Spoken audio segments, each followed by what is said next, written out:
Greetings, everybody. Welcome to our CITP lunch talk. I'm pleased to introduce today's speaker, Jeffrey Tignor. Jeff is not only a visiting fellow here at CITP, but in his day job, he is an attorney at the Federal Communications Commission. He is Special Counsel in the Wireless Bureau. Wireless Bureau, Broadband Division at the FCC, and he's done a bunch of interesting work there, including work relating to what he's talking about today, how to foster digital civic engagement in communities. He's done work in government, he's done work here, and he's done work out in his own community. And one of the things that I like about what Jeff's doing in this area is the way that he brings those different angles together to try to figure out how to actually do good in the world. So I'm eager to hear what you have to say, Jeff. And, excellent. Take it away. All right. Well, thanks, Ed. Hope everyone's enjoying lunch. And so today, the name of today's presentation is A Roadmap for Fostering Digital Civic Engagement in Local Communities. And it was great today when I got up and I looked on Twitter and I saw that there was a new report from Pew entitled Civic Engagement in the Digital Age. I thought, oh, well, maybe today's presentation will sort of be relevant to things people are thinking about. And just a couple facts from that I don't have in my slides, that 39% of all adults took part in some type of political activity on a social networking site during the 2012 campaign. And of those, 17% linked to stories, 19% posted, posted political content online. And the issues that I'm concerned about are not, solely related to political activity, but I think it's a sign that people are using, digital technology and social media for political and civic reasons.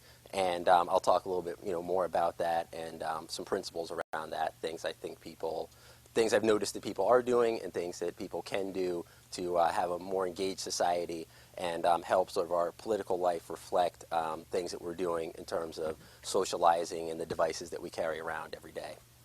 And so I guess sort of the essence of what I'm talking about is that local communities and governments must develop innovative uses for the internet, social media, wireless devices, and other digital technologies in partnership to effectively engage citizens in resolving civic challenges.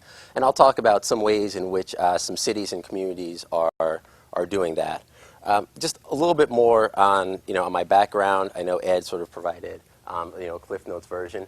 I'm a lawyer. I was at a law firm for a little while and been at the FCC for a number of years.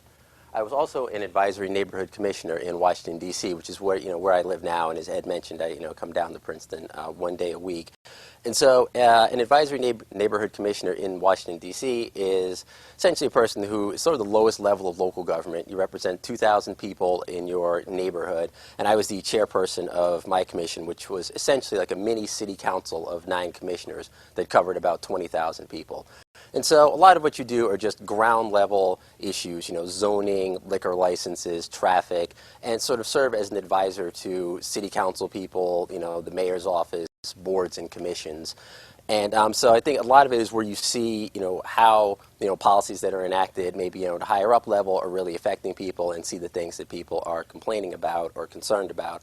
And, one of the issues that I found was that it was challenging to communicate with all different types of people. And this was, I did this a few years ago, in the 2000s, but you still had communities of people who were on internet, on the local listservs, doing all those things. And then other people who needed, paper mailings, paper communications, attended things in person, but were not as involved in the sort of digital realm. And one question is how to sort of combine that so that everybody can, have a voice and more or less have the same information. And as technology continues to improve, it'll probably be easier and easier to do that.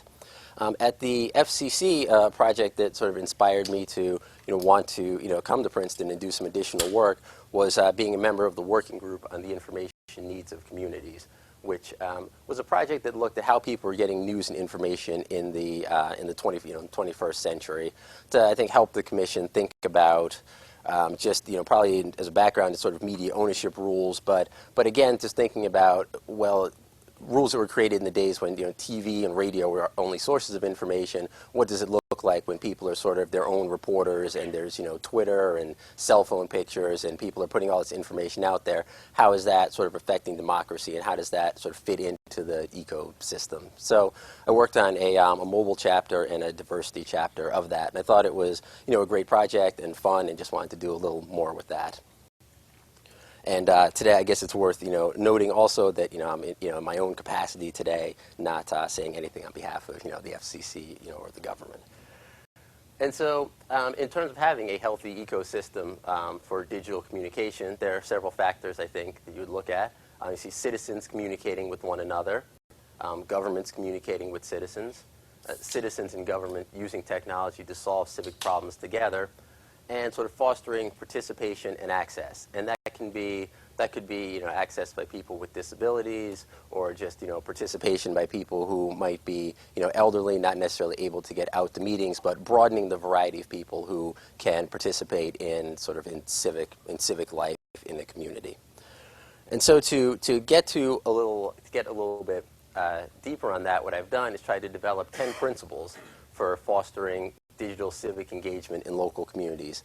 I've just been sort of going around. I've been interviewing sort of other, academics, people at nonprofits, people at some for-profit companies, people who had served in the Obama administration. Just talked to a variety of people about things they thought a community was doing well. Added in some of my own ideas and or things that people wanted to see. And so that's sort of where the principles come from. And I've written about a few of them on our Freedom to Tinker blog, and we'll sort of continue to work through them a little bit more. But this is a chance, for people who are not, reading the blog every day to sort of go over some of the things I have done and sort of get some ideas for things for the future. And then lastly, I will talk about sort of a practical project that I'm trying to work on in Washington, D.C., trying to put some of these principles into action. And so the first thing that I guess may seem sort of fairly obvious, but is to know your community. And I think for governments, this is still a challenge from people I've spoken to, knowing how people are connecting to the internet, how people are getting information about politics. Is it mainly through wireline or wireless technology? Are there variations by neighborhood? Are people speaking different languages? And doing some analysis of where people are getting their information. It was one thing that I think months ago I'd asked Ed about, which was trying to think about how does anybody do a survey for this. And so I've been still brainstorming a bit on that. But there could be things like measuring where people's Google searches come from. Do they come from mobile devices or wireline devices? And just getting a sense of where people are, and that will enable government and community members to work together to try to tailor solutions that work for a specific community and for what people are using. I think much of again, this as we sort of start off, probably fairly simple. This principle, simplicity. One of the striking things when I've talked to people is the solutions that organizations have come up with usually relate to core issues in any community. They're going to be education, public safety, transportation, healthcare. Things that people are really that affect almost everyone, and those are probably the prime things for experimentation. And just some of the examples that were very popular, things like a Next Bus app. Things will come up. I think I think that would be just one example of where people are going.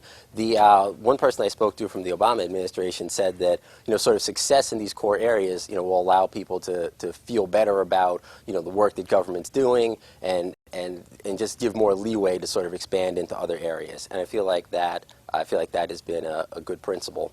The other thing is sort of simplicity in design of anything that come up with, whether it's a mobile app or a website or something like that. It needs to be designed so people can use it easily and it's attractive. And one of the groups that I've spoken to that has done a lot in this area would be the New Urban Mechanics in Boston, which has come up with things such as sort of a combination library card, subway pass, and school ID, which is just a nice simple thing that allows kids to have access to a whole variety of options and things in their everyday life without having to just mess around and be sort of fumbling and losing things. Yes. So there's simplicity from the point of view of the user and simplicity from the point of view of the provider. Which is the one that you're advocating here? Because usually those are trade-off. I would say for the user. Okay. Because I think part of a lot of what we're looking at would be expanding the people who are sort of who are using technology and who are getting getting access. Yeah. So I would say for the user. Okay. You might think about changing the name to make that.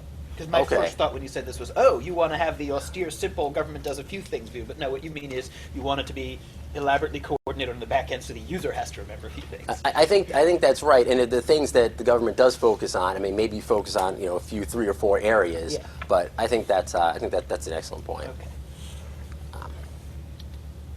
One of it's just a term that sort of that I came up with, digital intermediaries, is something that I feel like you see in a lot of communities, which are people who are helping take the information that a government has or useful information for a community and putting it out there for the public, sort of repackaging it and making it something that people can enjoy and find entertaining or entertaining or useful. And just a couple of examples of that, and I think one that I've seen in Washington D.C. is Homicide Watch Dc, and I spoke to the creator of that, and she's a fellow at the Berkman Center now, and basically every homicide, it's a terrible topic, but it's one which has been done an excellent job in terms of getting local information. But every homicide in D.C., she and her team, sort of put a photo of the person and just chronicled the story from beginning to end. And it's a level of coverage and journalism that the Post was not providing, and sort of has opened up some links between the police and community members and just the public in knowing what's going on that didn't exist previously. And I think in different cases, she told me, where people will, a person will have some information, want to post it, on the website, and she'll say, well, that could be, dangerous for you. Maybe there are other ways that we can go about this. And so I think, engaging sort of people, especially, who are involved, unfortunately, in homicides in D.C. are probably not, a lot of people who are sort of, reading the New York Times and following a lot of other types of sort of, the digital sources that, many of us are reading. And this is a way that's engaging an entire sort of community of people, providing some, some useful, information that that would not otherwise sort of be available. There are obviously websites that, are sort of have a variety of other topics, such as, Technically Philly, which is sort of a tech news sort of website that combines tech news and journalism.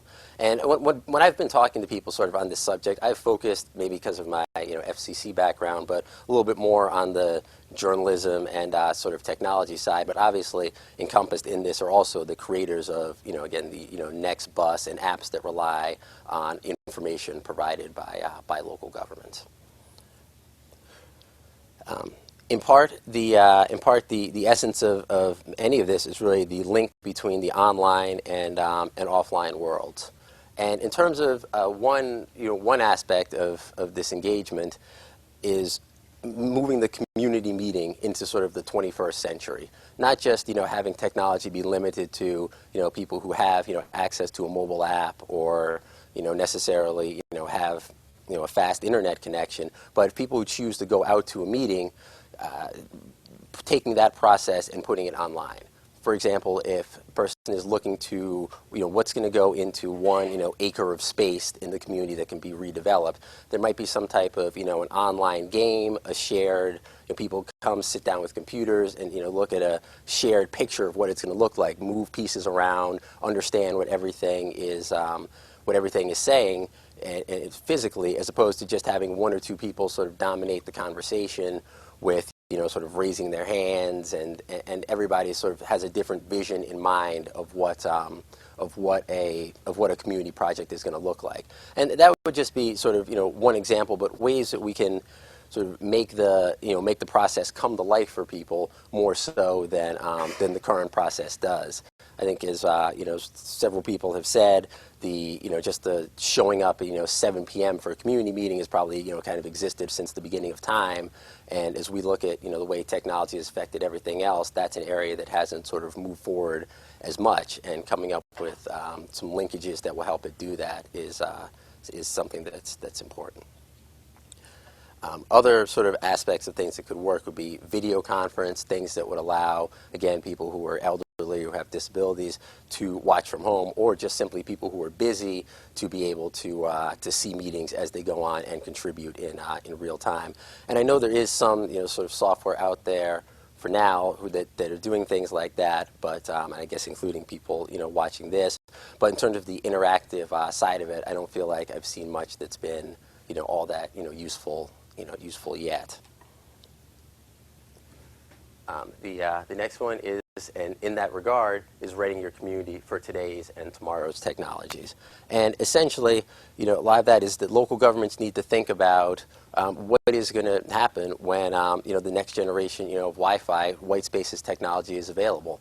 What does that mean in terms of some of the areas that that I just raised, in terms of citizens being able to interact with one another? What sort of what new ways of moving forward with the community meeting and access to information can now be available that people didn't have? Certainly, a lot more outdoor connectivity will allow for maybe connectivity at different types of gatherings, but I think that's something for people to think about.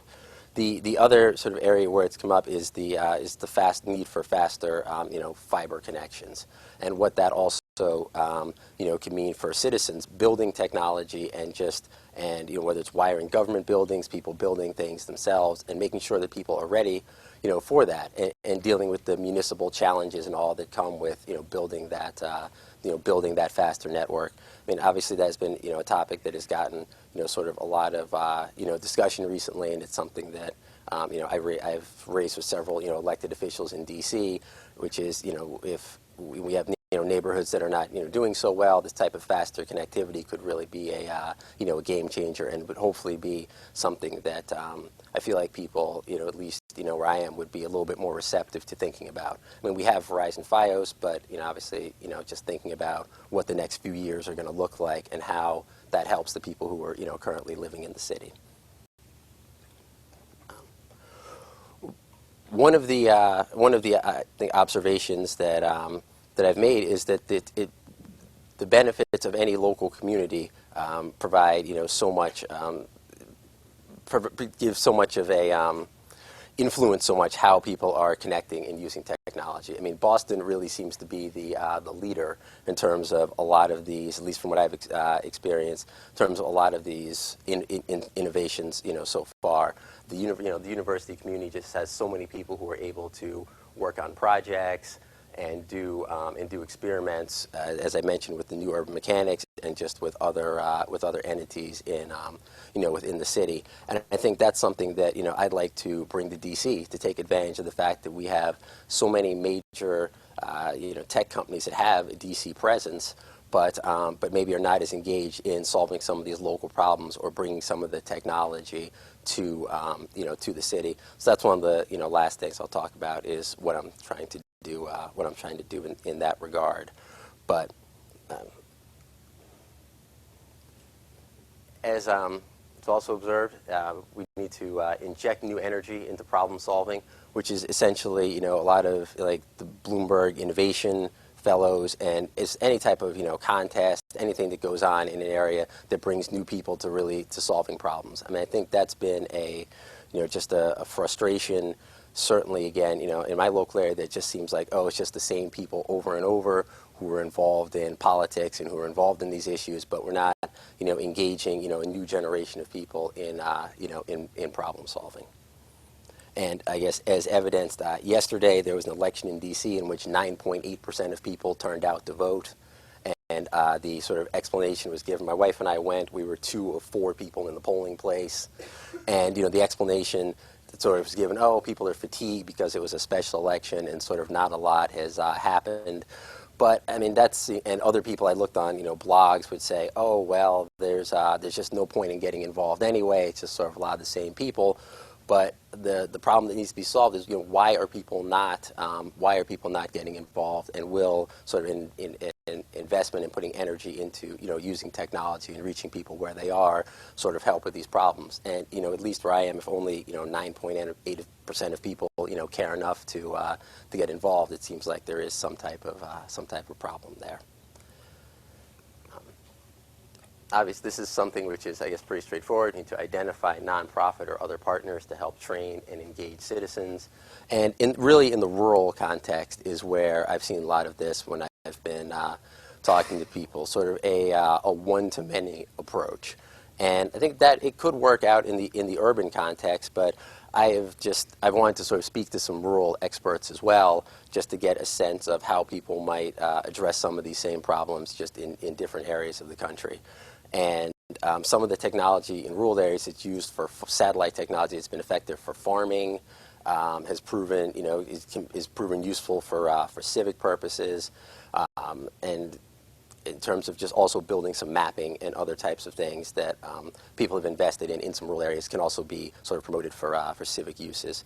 And I think really in the rural context, you have somebody who might be 2 hours from an urban center or 2 hours from a place where a meeting is going on, and just some of these technology that's being used in daily life there can be repurposed also for civic uses.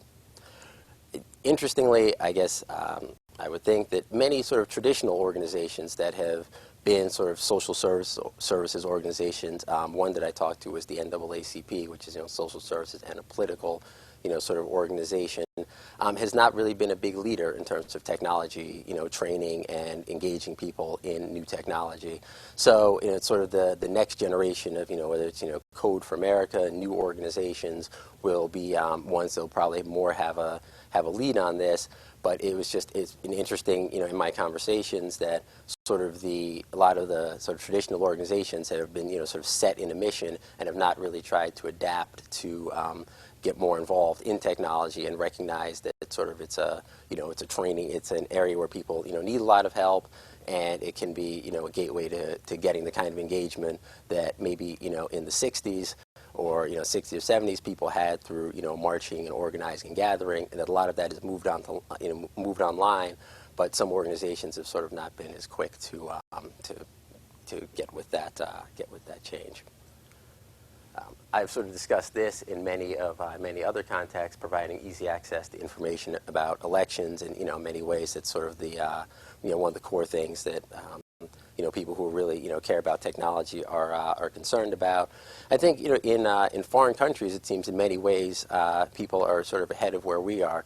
I have a friend who's working for Google in Ghana, and she was active in their sort of election and in doing Google Hangouts, and just sort of they did seem a little bit better even in a smaller country, but on a larger scale than we are in many cities in terms of providing information that's just easily accessible, comes to people, and making sure that elected officials are available. I mean, obviously there are other examples, Michael Bloomberg in New York, and Cory Booker. A lot of politicians are on Twitter, but in terms of doing things that again just are not almost like more promotion or advertising, but that are really getting at working with constituents, I feel like there's some room there. And then sort of lastly of these, I would say, is sort of Facebook for government, which sort of again is something that I have come up with. But I think the principle is that people need to know who the experts are within any type of government agency or organization. Obviously, accepting the FBI or the CIA, places that can't do that. But even I think within the FCC, or if you go online to try to find me, you'll see my name, a phone number, and probably an email address. But you'd have no idea what I do, or no idea of what anybody else does. Aside from sort of the chairman, commissioners, and some people's information is easily out there. But this could be useful at all levels of government. It would provide additional accountability. I feel like it would provide I think it'd be a point of pride for many of the people in the organization that people can see what they do, and also help link the outside government world to the to the community. And so, in terms of applying some of the principles in DC, a project that I've been working on, I'll just name a couple. One is that Jan, who is a fourth year at Oxford and is a visiting student at Princeton, and I have been working on a mapping website, which would be a combination sort of social network mapping site that could be used to provide civic information, reviews, and just local, hyper-local information that probably could have other purposes beyond civic purposes, but to to help people know where's the dog park, where's your polling place, what did somebody think about something that happened yesterday, what kids movies are showing at the library, and to put sort of all of this in one place. Right now, a lot of us are going on, Twitter for that type of information, but hopefully to allow a new person who comes into a community to be able to find out what things civically they need to know. And the second thing I'm working toward is developing partnerships between sort of interested academics, DC government, and some of the companies in DC, the tech companies with offices there. And I'm sort of still in the early stages of that, but it's really to look at a variety of to increase engagement, to provide information, but also to think about building technology that's going to make sense for people, at least in our area, to make the local government work more efficiently. Things, street bump apps, and so I think it would be a variety of things would go into that project. But I am cautiously optimistic that we'll be sort of meeting soon to take a look at doing this. I mean, I think as as the nation's capital, we're sort of behind a number of other places probably for a variety of reasons, but I think there are a lot of resources, and just in terms of thinking about how we would put those resources together to work on this problem is something that I'm enjoying working on and hope to do some more of. And now, we can definitely take some questions.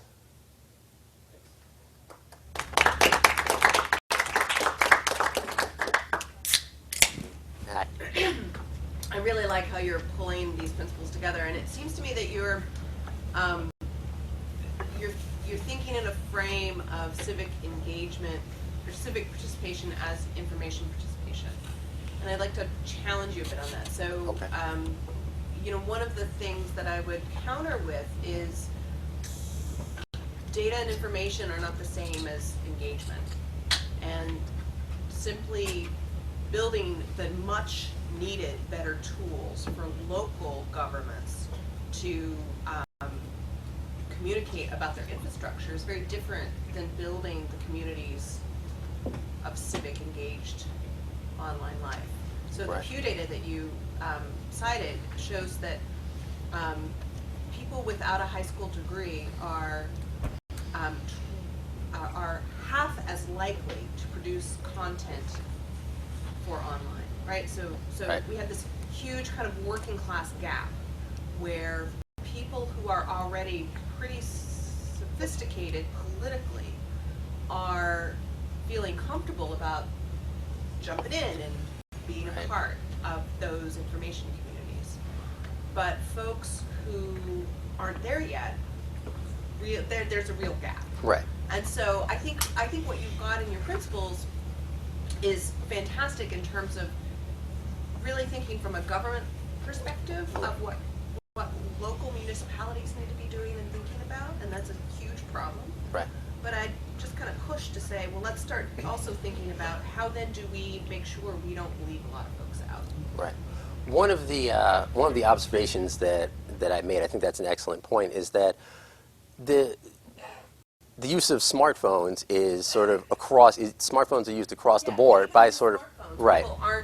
People aren't building and creating.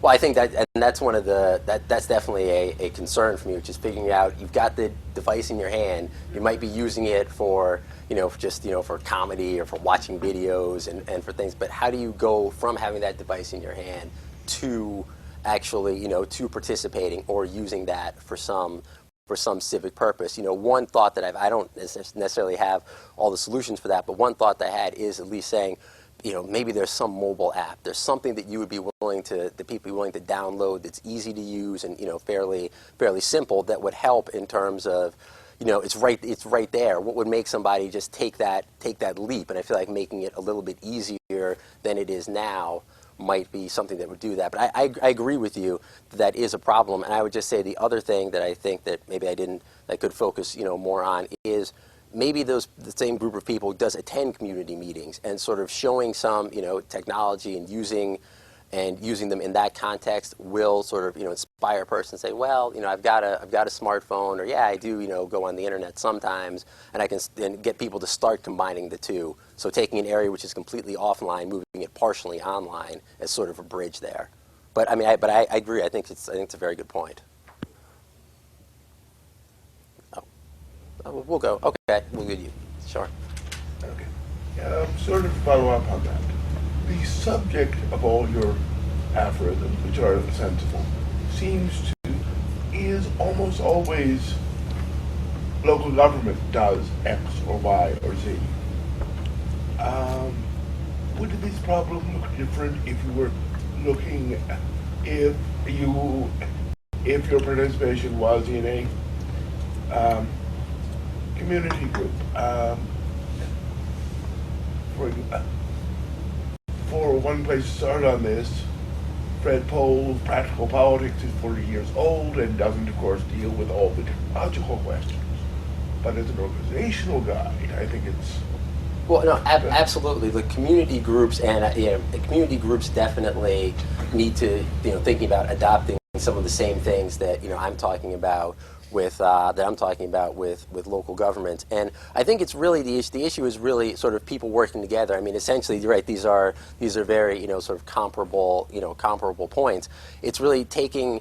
There's been a great grassroots movement obviously over the past 4 or 5 years. It's really changed politics, and it's been huge at the national level. But at the local level, I have the sense that there has not been maybe that same level of change. So absolutely, I think in terms of working with community groups and community, meetings and introducing technology to those. I think that's a very important point because the idea is really to have, changes in behavior and use of technology to, more bubble up from the ground level and influence, sort of how local, the behavior of local government. So yes, I think. Sorry, did your point get covered? Or? No. So I was going to ask that. It tends to be very expensive to develop new technologies, right? New technological solutions, and also to maintain them. Do you have any sense of sort of where that effort would come from in terms of satisfying these principles or developing new tools that help in foster civic engagement? I think as a starting point, I would think about the local institutions sort of. In a community, which is whether, in Boston, that's been, universities have contributed a lot of sort of time and effort. But the problem that has happened with some of those projects is that while somebody has money and time to operate the project, it exists, and then it doesn't really exist beyond that. So I think it's going to be sort of the key, I would hope that it's the key people in a community, whether, it's why, in D.C. sort of looked at the variety of people who come to D.C. for other purposes, and I would hope to convince some of them to become involved. But I think it's really the local businesses, it's the things that the people who make up the community and who in many cases can benefit by, from some of this improved change. Some of the larger businesses, educational institutions, anything, along those lines. And an example that, somebody mentioned to me the other day was, I guess I want to say it was in New York, somewhere there's coffee shops that will show when the next bus comes. So they'll have like a little thing that's, taking advantage of some of those local bus apps. And so it just, tells people you have 5 more minutes to finish your coffee. Well, the coffee shop owner obviously, found that was worth investing in because it keeps people at the business a little bit longer. So I think there will be things where people see that there's some benefit to it, but just getting the momentum started, obviously, is a challenge. I don't know. I think you may have had your hand up first in the back. So this is very fascinating to me because I do a lot of work in my local community and we deal with quite a lot of these issues very directly. So to follow up some things, first of all, I think resources is a huge, huge issue, especially for smaller communities. I'm not talking about a city like Boston or DC, but in small communities to find the resources, even for just hosting a basic website for a nonprofit is a huge challenge. There's you have to write a grant to get $500 to host your website for 3 years. It's just a huge challenge. And to find local expertise, as you were saying, about maintaining these things. You get your site up there. You can find volunteers who have the knowledge and who have the expertise. And the other issue I see for the smaller communities and large is just tying this together in some sort of package that makes sense. For people to have to go here to find which was from what you were talking about, some sort of hub. That's what we've been working on actually locally, not necessarily apps that help you tell when the bus is coming and where the train is and what events are going on in the community. I think that's really a big, big challenge to try to make it, as you said, your first principle, I think, and the second one was simplicity, how to make Right. it easy for people, because these things are such small grassroots efforts, whether they're big cities or small. The challenge of creating a hub, sort of, I was talking about this with my college roommate yesterday, and we talked about the challenge of creating a hub, because the issue that comes up is who curates that, who decides which organizations are in, what information gets in, and then people are, aggravated if something is left out or feel like it's unfair. So that is a, so that's a challenge. Oh, sorry, we'll go and then. Yes? So I want to push back against the idea that civic engagement is different than civic information. I think civic information, the stuff you're addressing here, is a necessary prerequisite for civic engagement, because we really don't want civic engagement out of ignorance. Right? We want informed, contributive civic engagement. So I think that those two ideas are very connected, and that maybe giving people enough information about local civic life will foster people to engage more because they know about these things and now have an opinion. That's a good point. I sort of want to continue with what Gina was saying, and maybe it's a common finding in political sciences when you introduce stuff that makes more information available, you create a rich gets richer environment. It's called the knowledge gap theory. There's a lot of examples, some sort of new kind of information comes. And in theory, it's pretty democratic in what it could do. In reality, two things happen. One, even if it's spread broadly, the people who are competent and able to use it and poised and motivated, in your case already civically engaged people with some strong beliefs, they always get a lot more out of it. I mean, even if you made it available to, like Sesame Street is a classic example. When it was first broadcast, the kids who got most, the idea was kids who don't go to preschool from less privileged environments would benefit from this. So it was available to everyone. It's on a television set. What ended up happening is kids who were in more privileged homes got tons more out of it because their parents were also engaging them on it. And it ended up creating more inequality than closing the gap, even if it was more broadly useful. So there's a lot of examples. So one is, when you have something broad, there are people who are better advantage to take it. The second one, I think in politics, what we've seen with, we have maybe a decade and a half of data on the internet stuff now. What we see is it doesn't, like we don't have higher voter turnout. I mean, your example was pretty striking.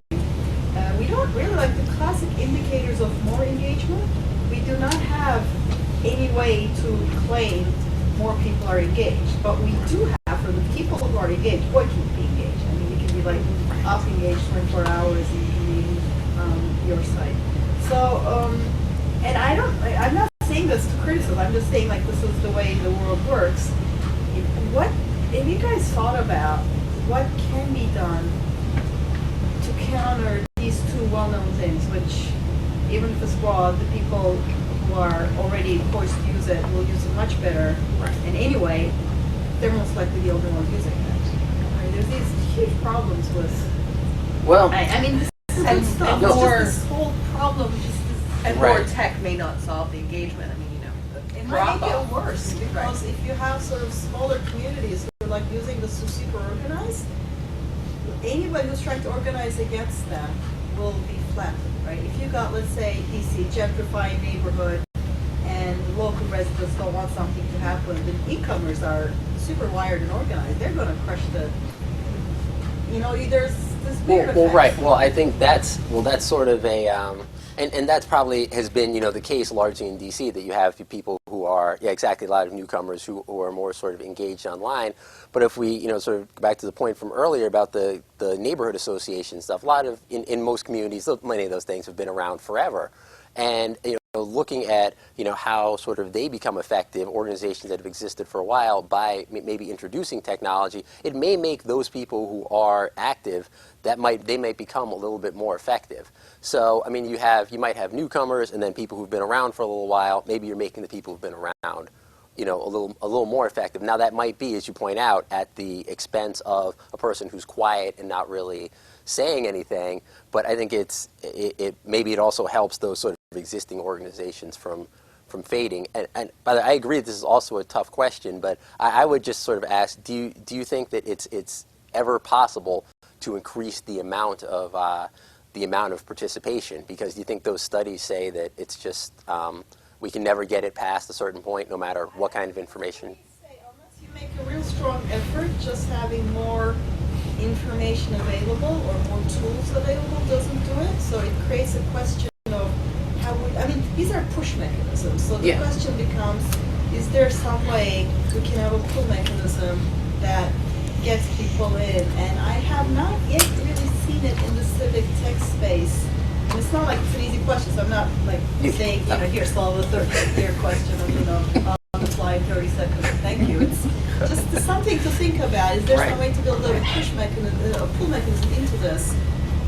Maybe those communities from behind need a lot more investment. Maybe they don't just need, a website. Maybe they need to have people working with them, helping them out-compete the already lots of big question things. No, I think that's an important. Something you might keep an eye open for.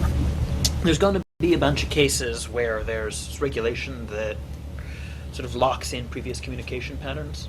When I was on an advisory council in Berkeley, and we wanted to send a letter to the library, we had a minder from the city clerk's office that said, that would be wrong. You're advisory to the city council. You can't talk to the library on your own. That has to get routed up through the council and then back down the other side. So, no. And I wonder if, as technology changes communication patterns, there will be other cases where previous sort of political structures were designed to channel communication in ways that no longer make sense. Just something notice. I think that's something to think about. I mean, one challenge with at the ANC level was remaining relevant. And I think just as a result of what you said, because there can be people who are the expert on a topic and, somebody who's well connected in those things, and that's who everybody's going to go to, as opposed to the actual sort of lower level of government, if it's not, run effectively and relevant. So, I think that is yes, I agree, that's a problem. Do you, Dave? Yeah, so as I was watching your presentation, which I thought was really good, it occurred to me that 10 principles is way too much, actually. 10 is way too much. Okay. You need 3. You can't have more than 3 principles. Because, in the real world, no one can digest more than 3 principles. It's right. It's like the example that we've been taught, basically. No one ever has more than 3 examples in their presentation. And then as I was listening to the other comments, I think I realized why it might be useful to have just 3 principles instead of 10, because then you really identify the problem that you're trying to solve very clearly. Right. And then you can explain exactly how your solutions are identifying that problem. It sounded to me like you weren't trying to address a problem that they raised. Like, they raised an important problem. How do you engage under-engaged people? Right. But you weren't trying to address that problem. You were just trying to address a more basic problem, just how to get information out into the world. And maybe I misinterpreted, I don't know, but this is just an issue to resolve in the course of your research. This project. What problem are you trying to solve exactly? Right. And then that might help you get a better handle on this or any other problem.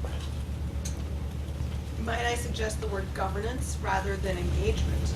Because in some ways, I think what you're talking about is strengthening the platforms and infrastructures for governance. And what's nice about the way you're using these principles is that your notion of governance is, to use an old phrase, a public-private partnership, right? It is both public information with lots of local innovators, be they for-profit or non-profit. And so maybe the word governance instead of engagement might help get you more traction around that. That's more or less what I was saying. That you've chosen, that you actually talking about governance and not about not about engagement. No, I think those are good, and I was hoping sort of today, I guess, to provide a sort of overview of the sort of things I've been looking at. But I think these are good suggestions for narrowing down.